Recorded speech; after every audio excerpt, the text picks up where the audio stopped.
নমস্কার বন্ধুরা, আমার জগা খিচুড়িতে তোমাদের সবাইকে স্বাগত জানাই। প্রচণ্ড গরম পড়েছে বন্ধুরা। এই গরমের মধ্যে কেউই ঠিক করে খাওয়া দাওয়া করতে পারছে না, কি তাই না? আর এই গরমের মধ্যে শরীর ও পেটটাকে ঠান্ডা রাখার জন্য প্রায়জনই টক দই খেয়ে থাকে। গরমের মধ্যে টক দই খাওয়াটাও উপকারী। তাই আজ আমি তোমাদের সঙ্গে টক দই বানানোর রেসিপিটাই শেয়ার করব। তাহলে চলো বাজার থেকে টক দই না কিনে এনে বাড়িতে কিভাবে টক দই বানিয়ে নেওয়া যায় দেখে নেওয়া যাক।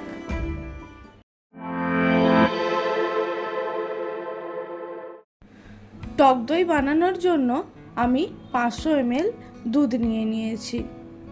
এই দুধটাকে একটা সসপ্যানের মধ্যে ঢেলে নেব।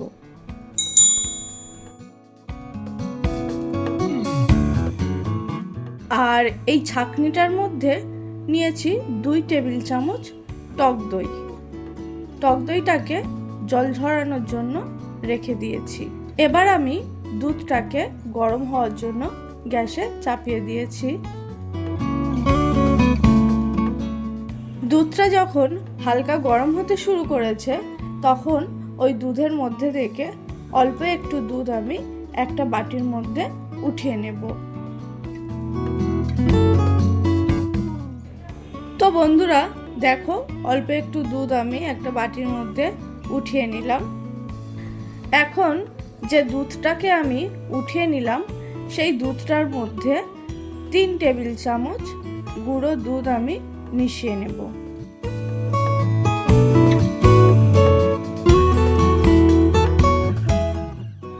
গুঁড়ো দুধটা দেওয়ার পর খুব ভালোভাবে মিশিয়ে নেওয়া হয়ে গেছে।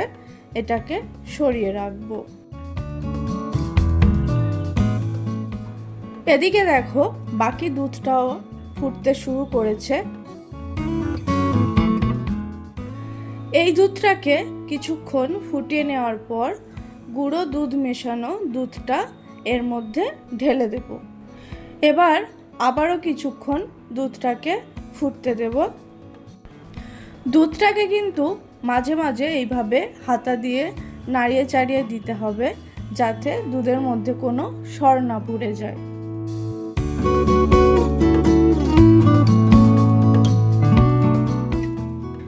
তো বন্ধুরা দেখো, দুধটাকে আমি ফুটিয়ে ফুটিয়ে প্রায় যতটা দুধ নিয়েছিলাম তার 20% মতো দুধ আমি কমিয়ে নিয়েছি। দই পাতার জন্য কিন্তু যতটা দুধ নেওয়া হবে তার 15 to 20% দুধ কমিয়ে নিলেই কিন্তু যথেষ্ট। এর থেকে আবার যদি বেশি ফুটিয়ে নেওয়া হয় দুধটাকে, তাহলে আবার দইটা ক্ষীর ক্ষীর মতো হয়ে যাবে।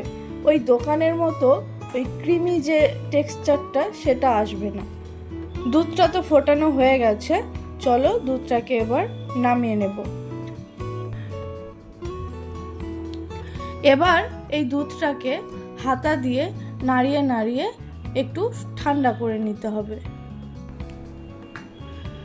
তাই জন্য দেখো আমি একটা হাতা নিয়ে দুধটাকে কন্টিনিউ এইভাবে নাড়াতে নাড়াতে ঠান্ডা করে নিচ্ছি। আর এদিকে দেখো যে টক দইটা জল ঝরাতে রেখেছিলাম সেটাও একটা বাটির মধ্যে নিয়ে নিয়েছি।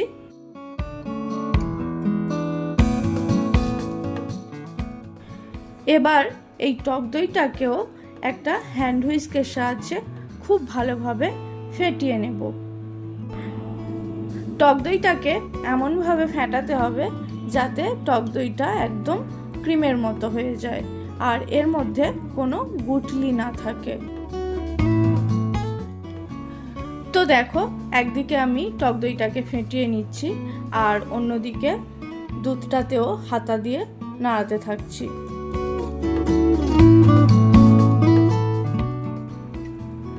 টক দইটা আমার খুব ভালোভাবে ফেটানো হয়ে গেছে, তোমরা দেখতেই পাচ্ছ। টক দইটা কিন্তু একদম ক্রিমের মতো হয়ে গেছে, এর মধ্যে কোনো গুটলি নেই। এটাকে এবার সাইডে সরিয়ে রাখবো। এখন দুধটাকে আরও কিছুক্ষণ হাতা দিয়ে নাড়িয়ে ঠান্ডা করে নেব। বন্ধুরা দেখো, আমি আঙুল দিয়ে দুধটা দেখে নিচ্ছি যে দুধটা কতটা ঠান্ডা হয়েছে, কারণ দুধটাকে কিন্তু আবার পুরোপুরি একদম ঠান্ডা করে ফেললে হবে না, এমন করে ঠান্ডা করতে হবে যাতে দুধটা হালকা গরম থাকে। আর তোমার আঙুলটা যদি ডুবিয়ে রাখা হয় তাহলে আঙুলে হালকা গরম লাগে। বেশ কিছুক্ষণ দুধটাকে নাড়াতে নাড়াতে আমি আবারও একবার আঙুল দিয়ে ডুবিয়ে দেখলাম।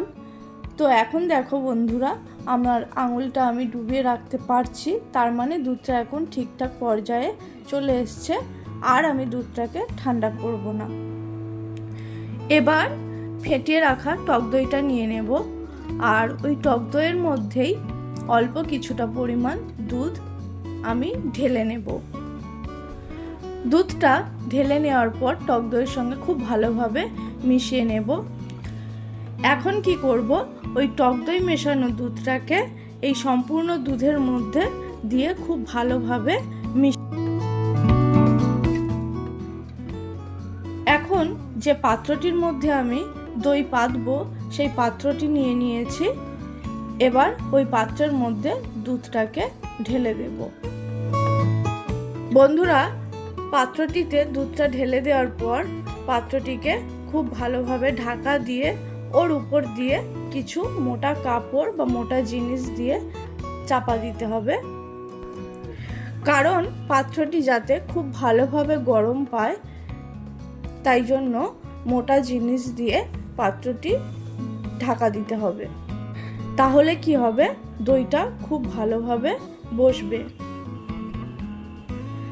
তাই জন্য আমি কি করেছি দেখো, প্রথমে দুটো কিচেন টাওয়ালস নিয়ে পাত্রটির উপরে দিলাম, তারপর আমার কাছে একটা টাওয়াল ছিল, সেই টাওয়ালটা ওর উপরে দিয়ে খুব ভালোভাবে চাপা দিয়েছি। এবার এই দইয়ের পাত্রটিকে এমন একটা জায়গায় রাখতে হবে যেখানে খুব ভালো গরম পাওয়া যায়।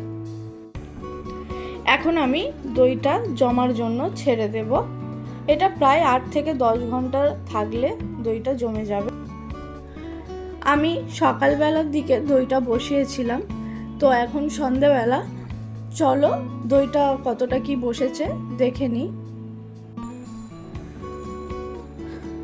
তো বন্ধুরা, তোমরা দেখতেই পাচ্ছ দইটা কত সুন্দর বসেছে।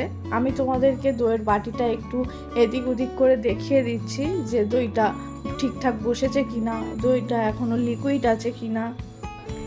তো তোমরা দেখতেই পাচ্ছ দইটা কিন্তু একদম ঠিকঠাক জমে গেছে। চলো আমি তোমাদেরকে একটা বাটিতে দইটা কাটিয়ে দেখাচ্ছি। দেখছো বন্ধুরা কত সুন্দর দইটা জমেছে। আমি কিন্তু দইটা সাথে সাথেই খুলে তোমাদেরকে কেটে দেখাচ্ছি। তোমরা কি করবে, এই দইটাকে নিয়ে ফ্রিজের মধ্যে রাখবে ঠান্ডা হওয়ার জন্য। তারপর কিছুক্ষণ ঠান্ডা হওয়ার পরে দেখবে দইটা আরও ভালোভাবে সেট হয়ে গেছে, আর দইটা খেতেও খুব ভালো লাগবে ঠান্ডা হওয়ার পরে। তো বন্ধুরা, আমার আজকের এই টক দই বানানোর রেসিপিটা তোমাদের কেমন লাগলো অবশ্যই কিন্তু কমেন্ট করে জানিও। আর আমার ভিডিও যদি ভালো লাগে তাহলে একটা লাইক করে দিও, আমার চ্যানেলটিকে সাবস্ক্রাইব করে দিও। আজকের মতো এই পর্যন্তই, দেখা হচ্ছে পরের কোনো এক ভিডিওতে। ততক্ষণের জন্য টাটা।